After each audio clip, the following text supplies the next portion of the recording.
Welcome back, everyone. This is Paul over here with the new news. We are a independent news agency that kind of started here on YouTube that we're trying to give you the most unbiased news we possibly can. Of course, everyone has their own little biases, so we're not going to claim to ever be perfect. But we'll also to be a continual force for good. If you check in the description here in this video, you'll be able to see that we have a bunch of donation links that we've all vetted to support ongoing efforts currently going on in Ukraine. Those will change as things all over the world start to pop up, and hopefully this war comes to a quick end here, hopefully in Ukraine's favor. So we are going to be reporting on all sorts of things that happen in the world today. So with that being said, there has been a lot of rather tragic news, so I hope everyone is doing well today and that they and their families are safe. So let's go ahead and dive right into this. Our first little point here is today we've seen a lot of victories. It's been relatively quiet in Ukraine, considering in about the last week, 2 weeks. And then we suspected that this is probably because Ukraine was making counteroffensives. They were doing well, and they didn't want to show where the Ukrainian positions were. And as we are starting to learn today, that indeed seems to be what is happening. Over the last couple days, we were reporting on the fact that Russian forces were actually starting to withdraw out of the Kiev Oblast. And it seems that part of that now has allowed for Ukrainian forces to do a little bit of mop-up of whatever resistance is left and actually capture 2 cities down here. These little towns, Kolonishnya and Mariupol, were both captured and liberated by Ukraine. This is coming from UA Live Maps. A special thanks to them for actually pulling this for us. And they actually left us a video to show that they did indeed recapture the area. So let's go take a look at that. Первые зашли в Колонщину, Марьяновку. Просто первые, передовой отряд. Слава Украине! Мы победим! Как и обещал односельчанам, мы... So that's the first bit of good news coming out of the Kiev area. We do have several pieces here. It also, multiple sources today have reported this, and we have some pretty good photographs here. Hostomel, in the Hostomel airport, which were some of the very first objectives. If you remember, the very first day of the war, VDV, or the Russian paratroopers, actually conducted a massive air assault here in Hostomel and were originally wiped out, but as the invasion force moved south towards Kiev, they actually recaptured this area. It's been bitter fighting for about the last week. It looked as though the Ukrainian forces had actually encircled what was originally believed to be 9 battalion tactical groups in the area of Irpin, Bucha, Hostomel. And we can see today that they have cleared out. If they saw an opportunity and they cleared out. But that being said, Hostomel, it seems, has been severely impacted and damaged throughout this war so far. As we can see, a destroyed T-72 sitting here on the side of the road.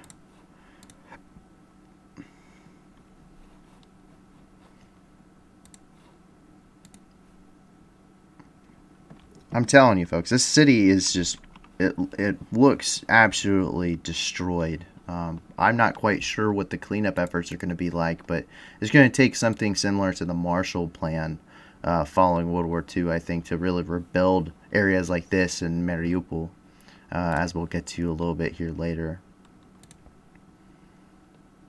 I mean, there's just shell craters everywhere. Cities, or the whole city, is just nothing but what seems to be destroyed buildings. We don't know about the civilian casualties so far in Hostomel. We can assume it's probably relatively significant considering the damage we have seen. But the mayor of Hostomel, who's normally, it seems to be the mayors who are reporting their individual towns and what's going on there, the mayor hasn't been forthcoming as to just how many casualties have been in the Hostomel area. But that's going to allow for Ukraine to continue to push through here. We can quickly see that this front line is quickly collapsing in upon itself, as Russian forces are either wiped out or are leaving at this point. Moving on, the Ukrainian forces pushed a counteroffensive in the Kiev Oblast. We're not quite sure exactly where, but we can assume, but we do know it was in Kiev. So we're going to head and put this marker here. But it's pretty intense. This is how we still know that there are some Russian forces needed to be mobbed up because this video is coming out from today.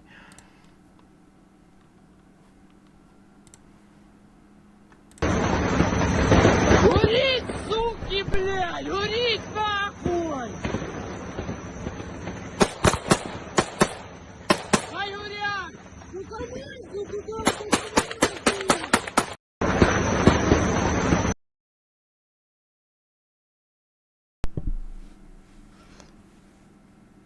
So with that, we can tell that there is still some fighting in the area. We're pretty sure that while most of the forces have necessarily left here, there are still some battalion tactical groups operating to the northwest of Kyiv, and we'll probably see some further fighting. But I can expect that this front line is probably going to be changing a lot over the course of the next couple days as more information comes out regarding the operations there. But that's not the only thing. As the Russian forces are clearing out, the Ukrainians are moving in, and they're moving in swiftly.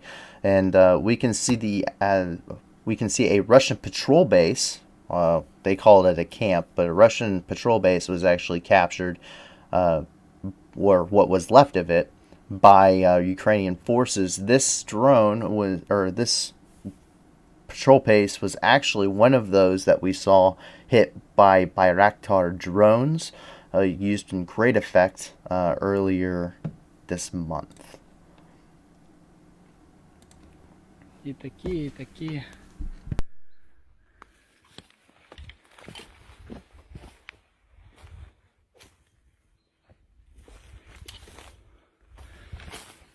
А вот цыпленок. Умер. А вот так они прятались под танками. Вот так вот рыли окопы под танками и прятались.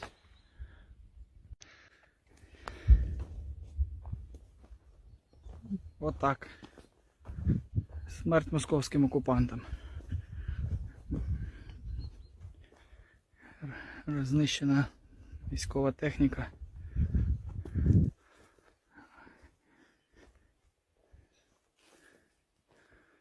Бачимо влучання.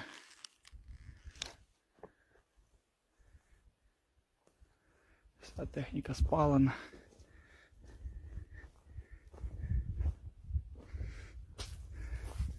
Бачимо, було продовольство, машини забезпечення. So I'm going to head and cut it a little short. He's just kind of showing us around the camp there. But it's obviously the Russian forces there did not fare so well against the almighty Bayraktar drone. Moving on, over by Chernihiv, on the 29th of March, roughly 24 hours after Russian forces stated that they would be withdrawing from the northern front, a massive offensive was launched by the Russian forces, almost what seems like a battle of the bulge-style last-ditch attempt, and they did manage to break through and almost encircle Chernihiv from our understanding. These breakthrough convoys made it as far south, and they tried to press onto Kyiv here, but as we can see here, they failed. And they are currently being pushed back. We saw some of them be pushed back yesterday up here in the north near Sloboda and in the villages in the surrounding area. Chernihiv is no longer under threat of encirclement. That was announced today by the Ukrainian Ministry of Defense. And so if you take a look here, we can see just how excited these people are to be liberated. Once again, by Ukraine after they were taken over by the Russians.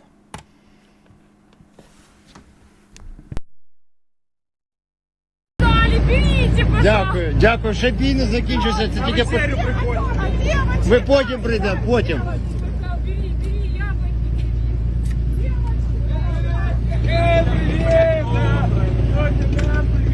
Це ще перший захід, напевно, ще будемо виходити, заходити. На Жигулях їздять, на Жигулях, п'яні, як эти самі. Там только что в хату с пулемета прилетело. Да? Двое маленьких. Работника нет. Все, кто им вернет?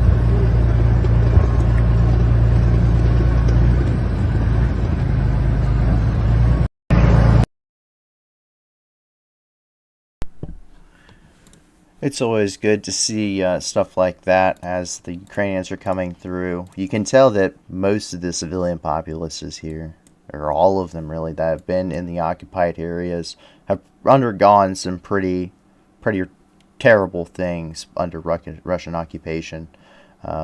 We've heard all sorts of stories coming out of the area, or out of Russian occupied zones, none of which we can truly confirm. We do know of some pretty bad atrocities against civilians coming out of Mariupol.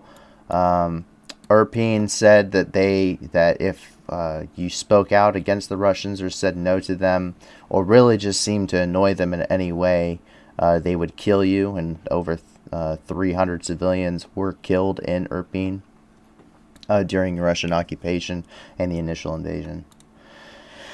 And to continue on with that same story, Chernihiv, like I said, at least 6 villages have been recaptured at this point, as of the time we're reporting this, that we at least know about. Mop-up operations continue to clean up what's left of this last-ditch offensive by the Russian Federation.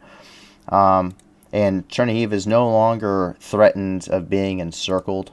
And I'm sure we will probably see this front line change once again as Ukrainian forces continue to push north. But that is not the only thing happening here in the north. Today, some interesting news actually came out of Chernobyl. The Chernobyl power plant is famous for its 1986 nuclear disaster. It's considered one of the worst nuclear disasters of all time, and if I remember correctly, over 3,000 square miles of area is considered the Chernobyl exclusion zone, just because of the fallout from this event. And it seems multiple sources have reported today that Russian forces have completely left the Chernobyl power plant area and were actually en route to Belarus. They were reportedly, and we cannot confirm this, but they were purportedly headed for a couple hospitals up in Belarus for acute radiation sickness, or also known as acute radiation syndrome. Purportedly, they were actually digging trenches and defensive lines into the highly radioactive and contaminated soil of the Red Forest. Some of them even purportedly didn't even know that something had happened in Chernobyl. Whether that's true or not, we don't know, but it seems that if it is true, either someone has forgotten to tell them, or it was something that was omitted in Russia about the Chernobyl nuclear power plant disaster that left Pripyat, a city of thousands, completely abandoned and in place.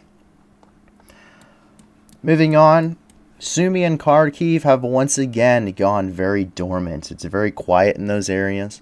So we assume that after the last couple days, we saw that there was a lot of activity in here. There were some stuff going on. Troystonet seemed to have been in firm Ukrainian hands. Aktirka, we're seeing the same kind of thing. Sumy, we were seeing TOS 1As and everything being captured up in here. So what we are assuming is that there are some more offensives ongoing, and that they're not wanting to show where those Ukrainian forces are as they're pushing the Russians back. But as we move further on down here into Donetsk, I want to correct something that I had mistakenly done the other day, and that is I showed that the current front lines had Donetsk under Russian control. I did correct that. Donetsk is still in Ukrainian control, but the majority of the region is under separatist control. So I wanted to make sure that was clear, that we had fixed that to bring it to something that's a little bit more authentically representing what's going on the ground there. We're not quite sure where this is at, but DNR forces that were mobilized by Russia over the last couple of weeks were actually brought in, and they are currently serving on the front lines somewhere here in Ukraine.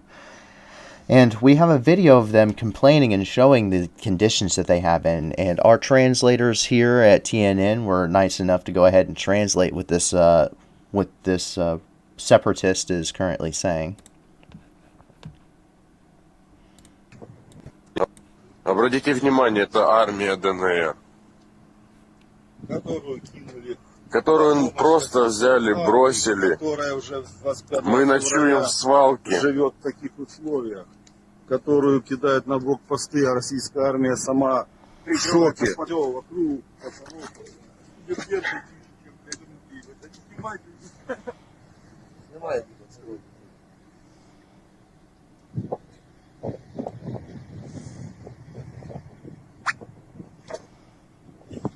Это армия ДНР.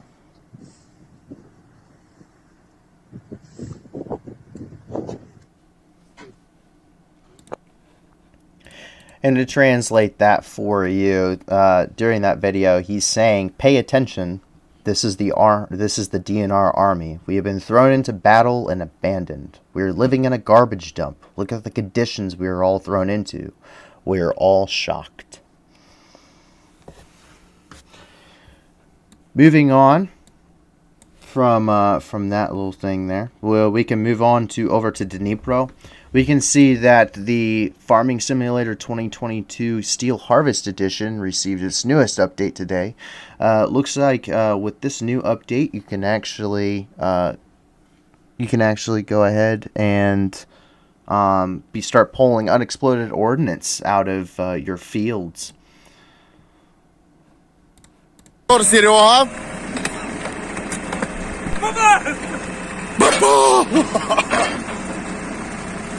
Ёб твою мать!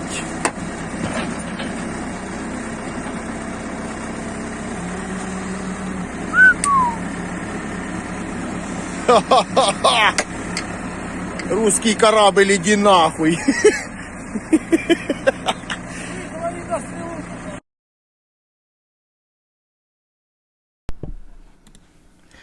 An interesting update to be sure. We'll have to see how the rest of the gameplay turns out, but considering how successful this has been with the franchise, I think that we'll see some more Ukrainian farmer action going on, especially as the Russians start to pull back.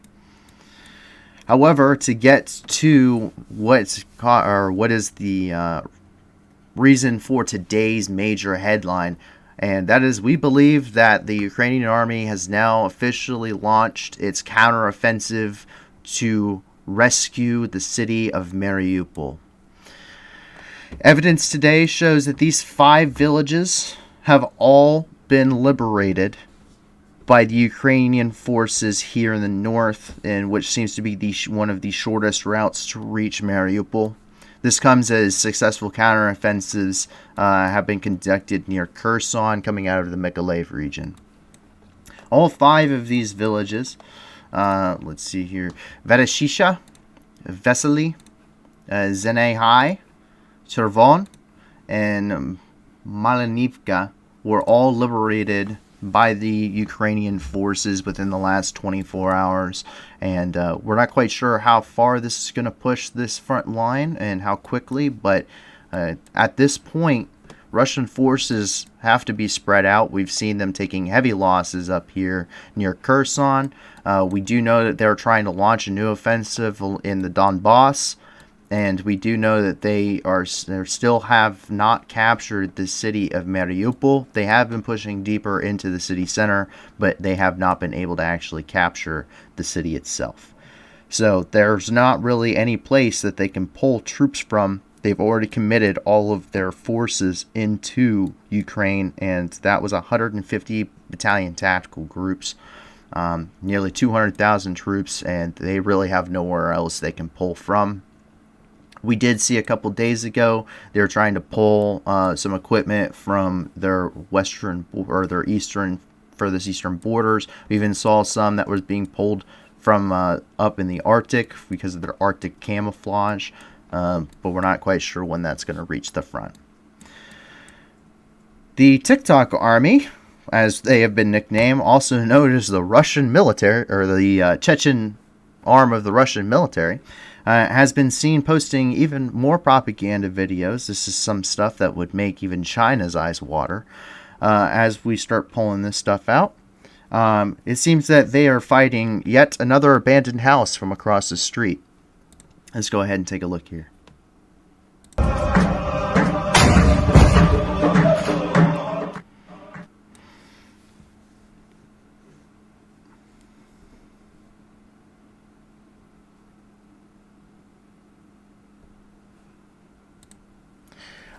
I would love to know what they're actually shooting at, but considering what it looks like here, I can't. I don't believe they're probably anywhere near the city center, because this is a lot of just kind of sparsely spread out buildings and not really those the Soviet style housing blocks that we're seeing in downtown Mariupol. So we do know that these guys are probably just here for some cool videos. That's probably the best that the Chechens will be used here. But we do know that they were a little bit closer to the city center today, doing even more propaganda as they were trying to show off the fact that they had captured the almighty Javelin anti-tank missile. And I'm going to put that in heavy quotations here so that way you guys can see why. السلام عليكم استراحومي باتشي مش بيش لو مت لو قالوا كاتشيرتو ريون شلون تاني شلون نوخش بيرش دو على تدار كنيرتو كنت قاعد هورش خلادون شان وانا تسلل اوخ شلون وانت ردي لاي كنا قال ادي له ريون عاي انا ده تشيس كشيش وادو شدور بيش حلقوا على أبتي ووبنتا اشترفي هما ايوا قال حيكن جوين شو حياة ربيش دون اشتن تسل دوخ دوش دون أبتي هما اولي باتشاي دون باتشاي السلام عليكم هندو سلام عليكم دو توغل مساغلي باتشو تدلن ديقر شوي تشيخ دوخ دو وين والقطع بيشبو ستور بولش بس ده المغلى بيو الدوخة كحلي على البيبيري وعي عليات ليريات وعندنا قوادتنا داس لدكتور داس ده المغلى هل كانت نقول عبال بتصع بروبليما يا اخوان والله يا اخوان هر بيرز ليدون لتر يوشوف تعيش دون بوشوف اخمات الله اكبر الله اكبر الله اكبر الله اكبر الله أكبر 24 на 7 бомбеж, ну иншаллах. الله أكبر настрой боевой.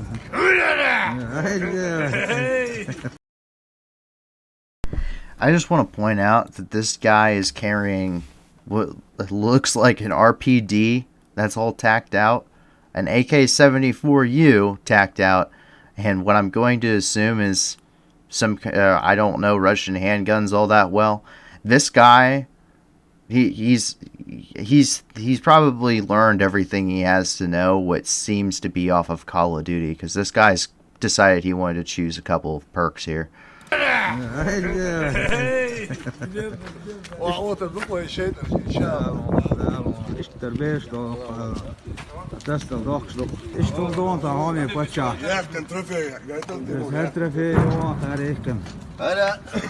السلام عليكم رمضان أخوانش أطرافي مش قني أجل يلا قرق دعسة يلا وقت تشتري النسيم ويبوال بيشتون الله أكبر أطرافي شلون حياة كنيو قو بيبش الحمد لله Ahmad Sila.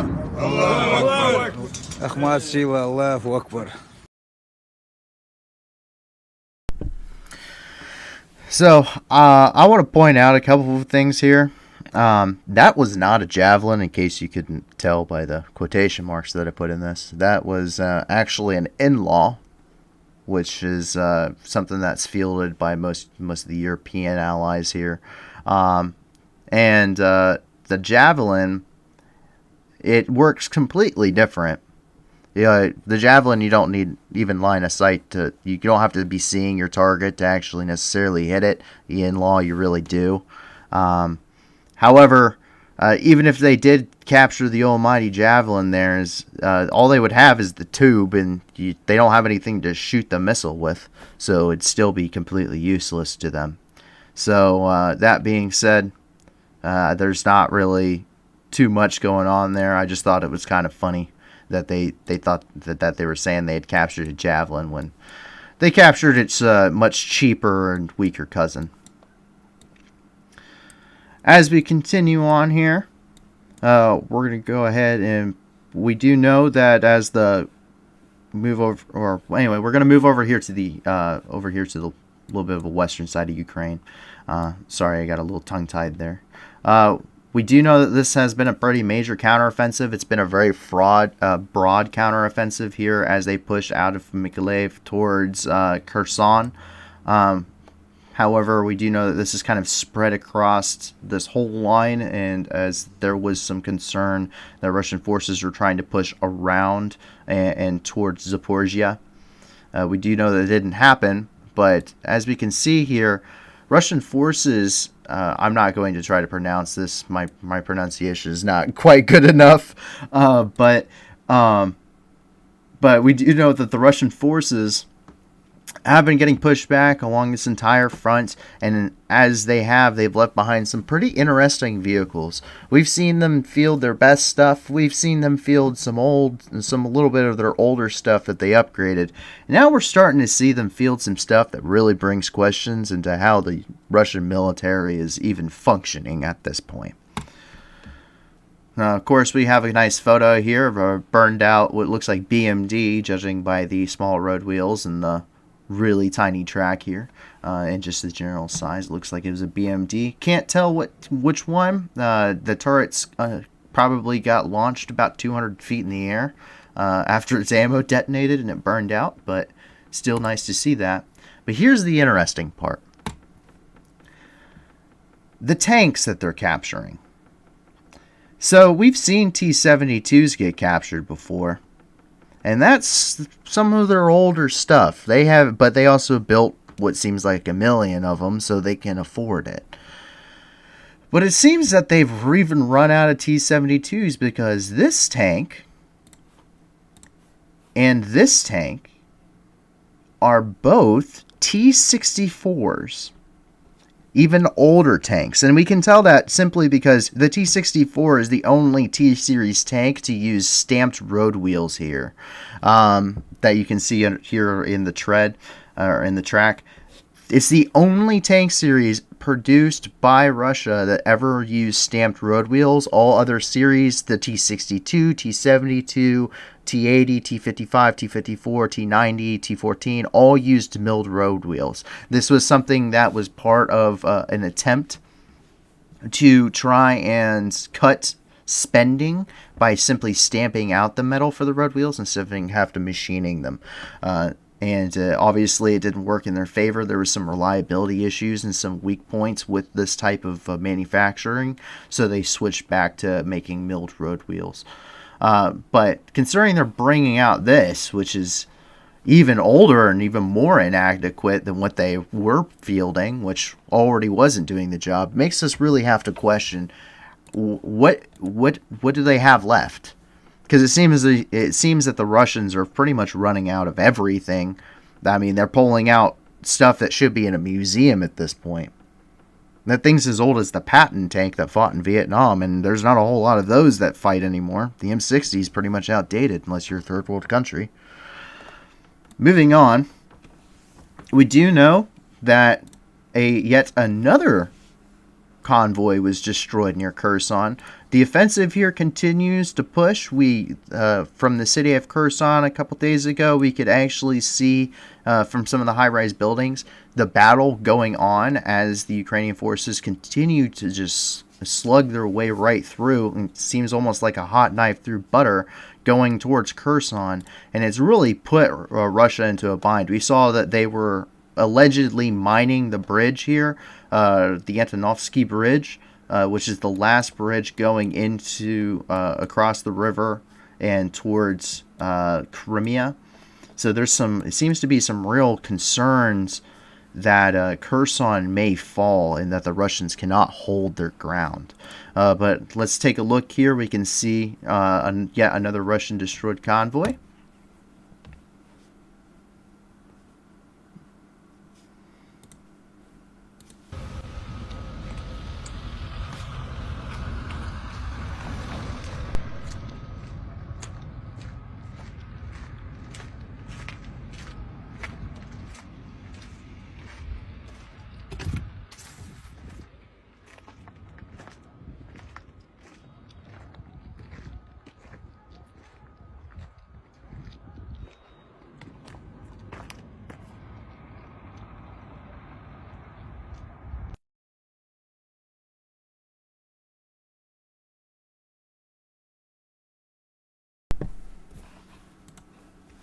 Obviously, the Russians aren't handling things so well. Moving on a little bit, there's some unconfirmed reports so far that Russian forces are preparing to withdraw. As I said before, we saw them trying to mine, or allegedly saw them trying to prep Antonovsky Bridge to blow as they retreat across it. And today there's some unconfirmed reports that the Russian forces have moved their helicopter fleets away from Kherson and over to Chaplinka in order to keep them from being within range of Ukrainian forces, and also to possibly prep for the retreat. We're not quite sure how accurate this is, how many have moved, how many were there to begin with. There's not a lot of information forthcoming, but that's something that we received today. So take it for what it's worth. And with that, we've covered pretty much all of the news in Ukraine, all of the major headlines for Ukraine today. I know that Ali Gochman, sorry if I'm pronouncing your name incorrect, said that they could have been, regarding the T-Series tanks, the T-64s here, at this, once again, I'm not going to try to pronounce that. I don't pronounce things very well. But he said that they could have been Ukrainian T-64s because Ukraine has a lot of them. And that is true. Ukraine is known for using the T-64. They've done some upgrades to it. They're known for having some pretty, using their reactive armor to actually have the Ukrainian colors on it, which I think makes the tank look really, really cool. Not necessarily very a tactical idea, but they are known for having, at least on their side plating, that reactive armor being the blue and yellow. They do have a lot of them. We have seen some that have been abandoned and destroyed. At least I shouldn't say abandoned, but knocked out, destroyed. But not a lot. The Ukraine, to give you an idea, the last that we saw, Ukraine had lost, I believe, 300 something vehicles. Russia was up to at least 1,500 confirmed destroyed vehicles, and that's with video and photo evidence. So whether that's a Russian vehicle or whether that's an actual Russian T-64, Ukrainian T-64, I can't tell.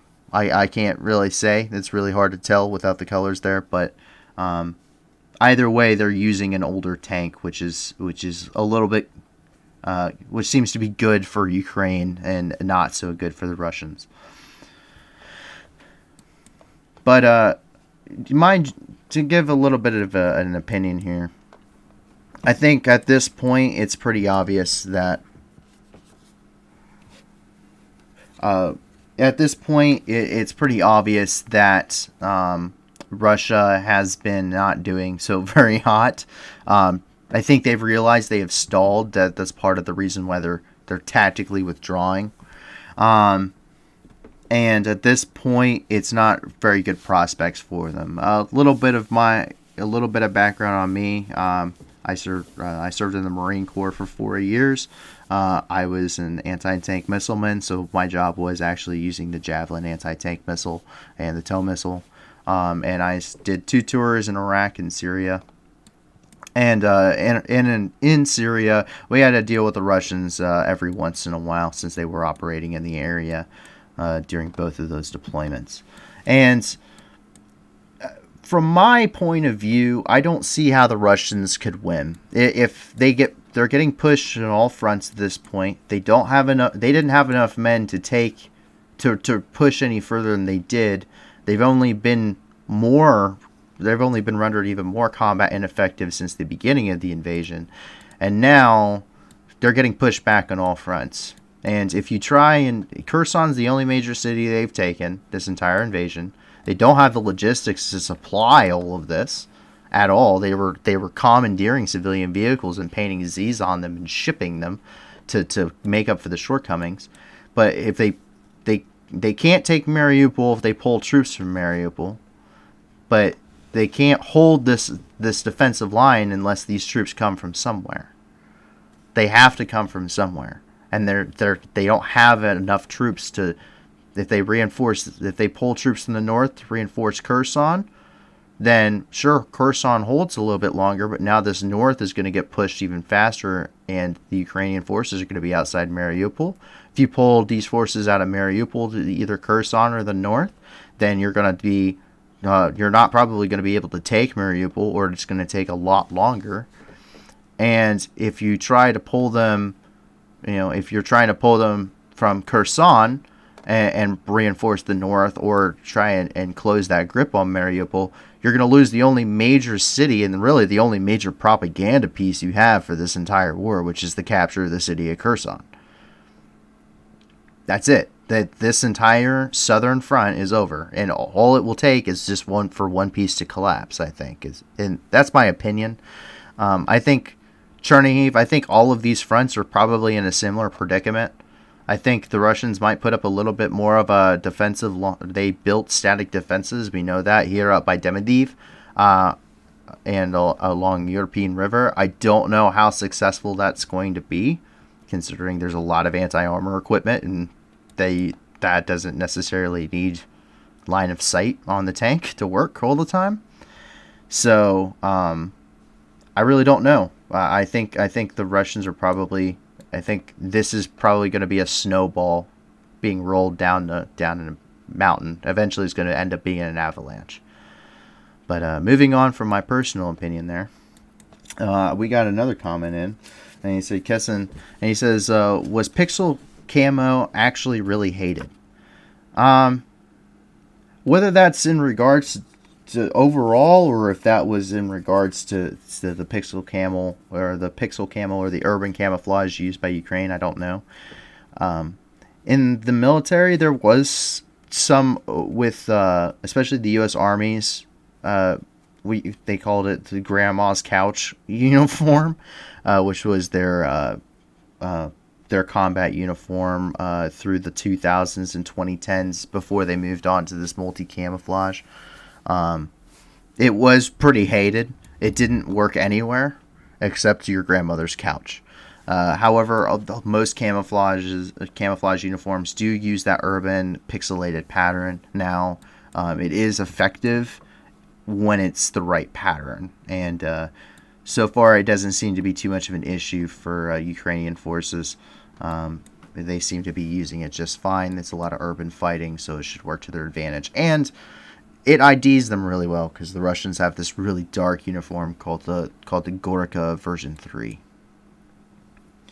But with that, let's go ahead and move on to the international news. There's a lot of stuff that came out today, some pretty interesting stuff, some really dark things happened today. But we're going to start off with the same kind of theme of Ukraine.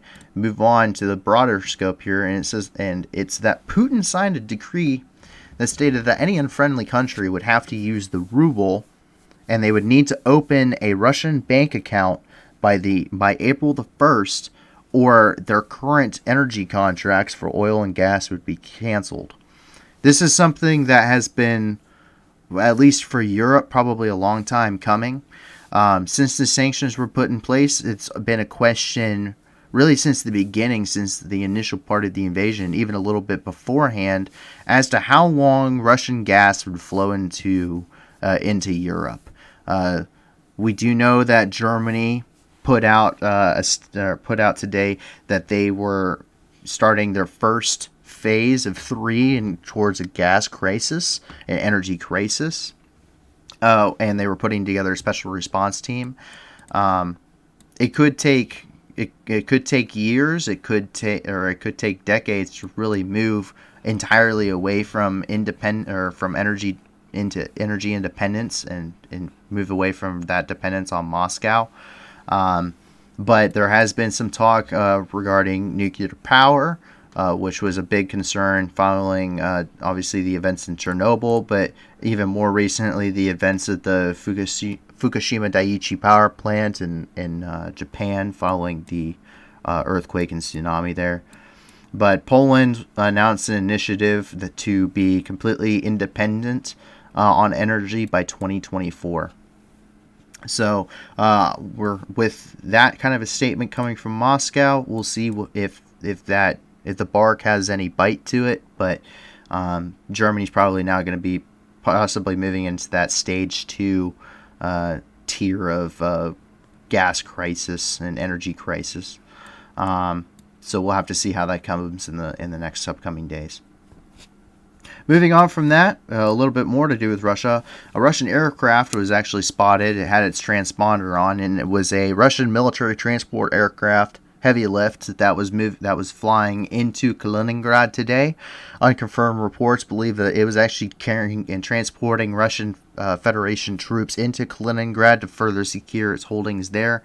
Kaliningrad, for those that don't know, is a part of the Russian Federation that is completely encircled by Lithuania, Belarus, and Poland. So they are pretty much completely captured inside this tiny area, and they would probably be the first to fall should a major conflict ever break out. But Kaliningrad is cut off from the entire rest of the Russian Federation, but they still have to find some way of maintaining a holding. They flew over through Belarus, maintained transponders. I don't know how they got around the blockades currently going on against air traffic from Russia in Europe, but they ended up landing in Kaliningrad today, possibly dropping off more troops. However, in response to that, Denmark stated today that they would be deploying 800 troops to Latvia. This is part of NATO shoring up their eastern flank. There has been lots of movement of NATO forces, American, German, troops from Denmark, Belgium, France, the UK, all within Poland, or all within NATO's borders. They moved into Poland, Lithuania, Latvia over the last couple of weeks, and really over the last month. And also they activated their emergency response force for the first time in history. What that response force comprises of, the NATO hasn't really said. They said that they were going to announce once they really had their mission set and requirements for them. But they did not really elaborate any further, and it kind of just went under the table. So we're not really quite sure what that comprises of at this point. However, most of these European countries and the EU as a whole, the UK and the United States and countries from all over the world have been supplying lethal aid. And today, the UK announced that they would be, or that their part of their lethal aid package had actually arrived in Ukraine. And that, while not officially announced, is believed to be the AS-90 self-propelled artillery piece. They said that they were giving heavier artillery to Ukraine that had a longer range So that is believed to be the AS-90, which is a 155 millimeter self-propelled howitzer mounted onto basically what is a tank's body. It's similar to the M109 Paladin used by the United States.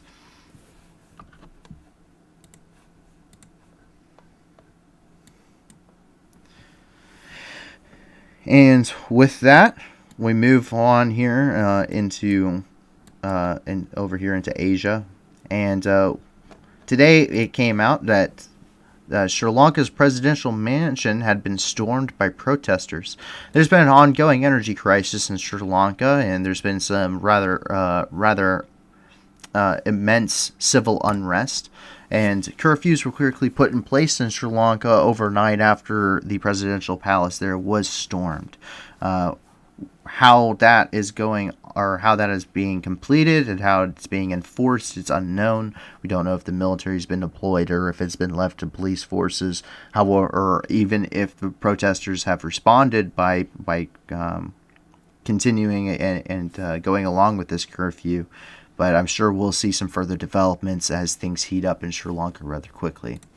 However, Sri Lanka's closest neighbor, India, stated today here in Delhi that they would be sending 6,000 metric tons of diesel in order to help ease the crisis. They'd be releasing that diesel from their reserves and sending it to Sri Lanka to try and ease that energy crisis that's been ongoing.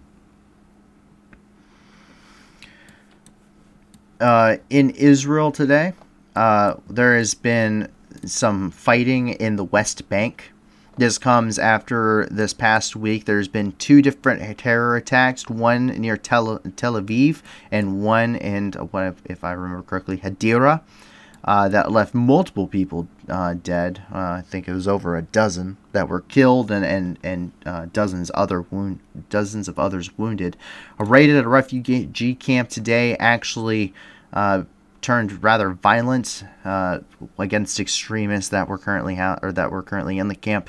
2 Palestinians we do know of were killed, and we have some videos of that for you guys.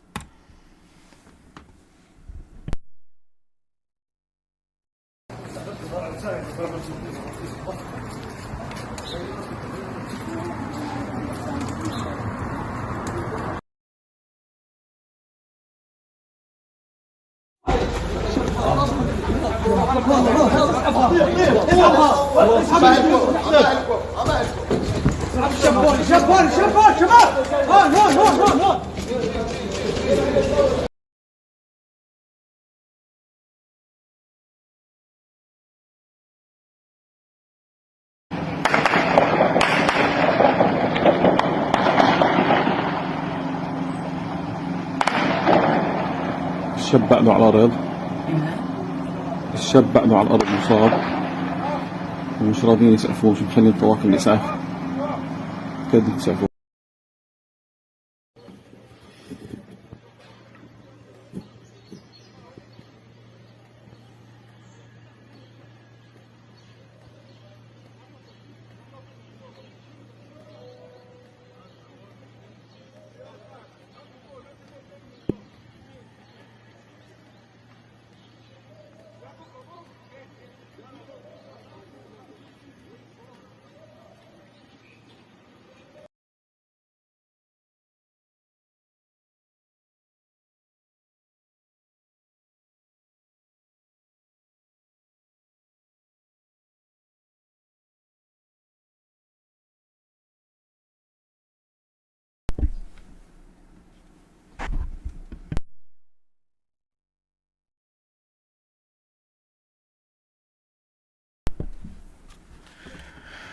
So we actually had a question regarding what's kind of going on here in the West Bank, and that was actually because the question was again from Alec Gushman, who said that were those raids made by the army or just the police force, because they look really similar.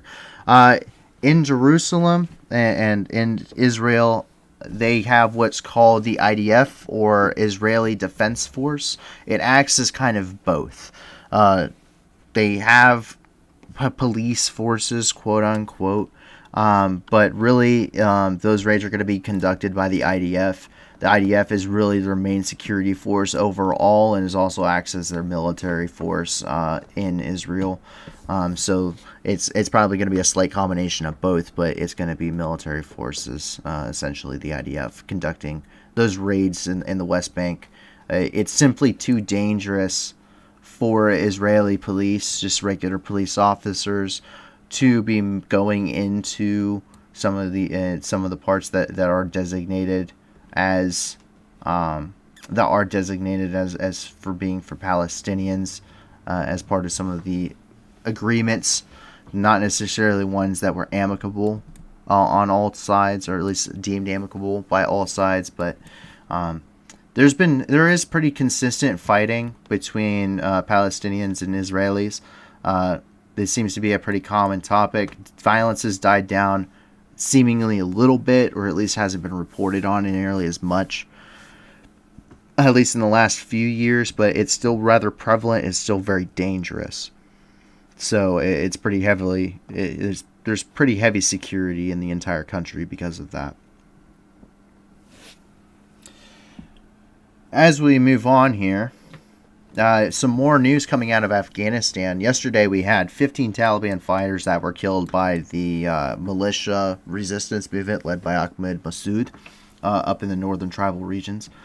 Today, however, we got a little bit of a different news. As Ahmed Massoud's forces were killing Taliban fighters, their caliphate leaders were meeting in China regarding political and economic cooperations. However, what we did know is just how bad the situation was in Afghanistan economically. Today, the UN Secretary General stated that the economic crisis following the collapse of the Afghan government and the capture by the Taliban is so bad that people are selling their own body parts on the black market and selling their own children in an effort to support the rest of their family. I do understand that there's a little bit of a different ideology in this part of the world, and a different mentality, but I still have a hard time really understanding how bad it has to be to drive somebody to the point in Afghanistan, in a country that's been destroyed by war for the last 20 years, that things have turned so bad at this point that they had to sell their own children and their own body parts just to support whoever's left in their family. So, moving on from that little bit of depressing news, we can move over here into Nigeria, which I seem to have misplaced that point. Let me just move that over here. In Nigeria, it seems that gunmen stormed the monarch's palace and actually captured the monarch and took him to an undisclosed location. At this time, we really don't know what's going on with him, or who the gunmen are, who they're affiliated with. We don't know about his well-being, though. If they're upset enough to take the monarch, I doubt it's for ransom, and they probably have killed him. That just seems to be how things go in this part of the world. But we don't know about his whereabouts. We don't know about his well-being. So there's not a whole lot we can really report there, other than this is what happened. And as we continue to move on, we're gonna go to the other side here of the meridian, and we're gonna take a look at Brazil in the state of Amazonas. In Brazil, the best parts of the Amazon are expected to be destroyed, or decimated in quotations, as what was described to us, by 2050. This part of the Amazon is larger than the entire country of England, and it has some of the most it has the best preserved terrain of the Amazon. It has a high number of isolated tribes in there, isolated indigenous tribes. Between poaching, deforestation, the Amazon has faced harsh deforestation and for decades.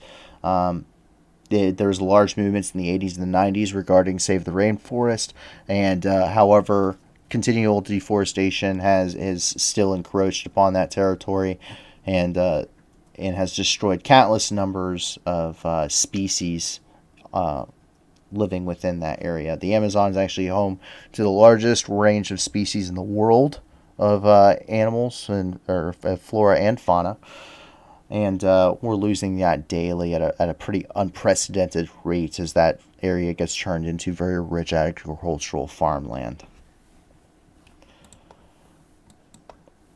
Moving up here into the United States, today the United States State Department urged American citizens to leave Russia and Ukraine immediately.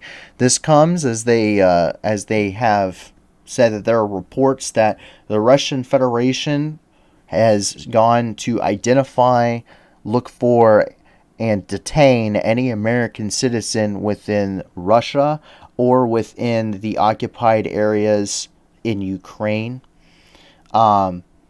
This actually comes was actually pushed out along with travel advisories again to both countries. Ukraine and Russia have already had travel advisories, but we actually went to the State Department website here and pulled that travel advisory for you. The U.S. Embassy here is telling Americans that they need to leave essentially on their own, and that the United States has a limited ability to assist U.S. citizens in Russia, and also what they do have to be able to assist such an operation could be even limited more in the near future with very little predictability in it.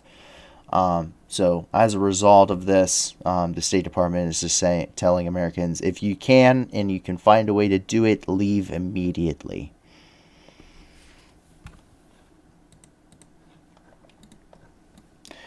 And finally, to try and end the night on yet another good note, last night we had the Hubble telescope spotting the most distant star ever seen by human beings, over 28 billion light years away. And today, another part of science has made another huge discovery, and we've made another leap in our progress as a species. The entire human genome is today officially considered mapped. It took over 20 years and a large international team of researchers in multiple institutes across the world, including, as we can see here, the University of Washington. And the research paper was officially posted, or was officially authored and posted today, regarding the findings of the entire human genome. At this point, I'm sure the private industry is going to be looking at some of their findings and seeing what kind of new medicines that we could do, new types of research and testing, and this could possibly be the first step into really driving our ability to survive as a species and as individuals for even longer. There are some people in this day and age who even speculate that the first human being that will never die has already been born. So this very well could be one of the very first steps into that process of what seems to be everlasting life. And with that, we have officially wrapped up all of the top news stories in the world today. There was quite a bit. We were looking at, let's see here. Looks like 29 different news stories that we've covered tonight in this brief amount of time. There were some technical difficulties we had at the beginning of this, some things that I have messed up to begin with, and I apologize for the delay there. We do try and be as on time as possible, which is about 10 p.m. every Eastern time every single night, 9 p.m. Central if you live in a separate time zone. Something I want to do here is kind of talk a little bit about what we are and what we do. We're the New News, also known as TNN. We started this project as something that we could do to bring the news to everyone else in the most unbiased way possible, and we also want to be a continual force for good. At this point, obviously, we're not large enough to become monetized, but when we do become monetized, that opens up the ability for us to have fundraisers. And every single night, we will have a new fundraiser on this channel with every single live stream that we do to raise money, hopefully, and we're going to try and focus that money on whatever the main topic of that night may be.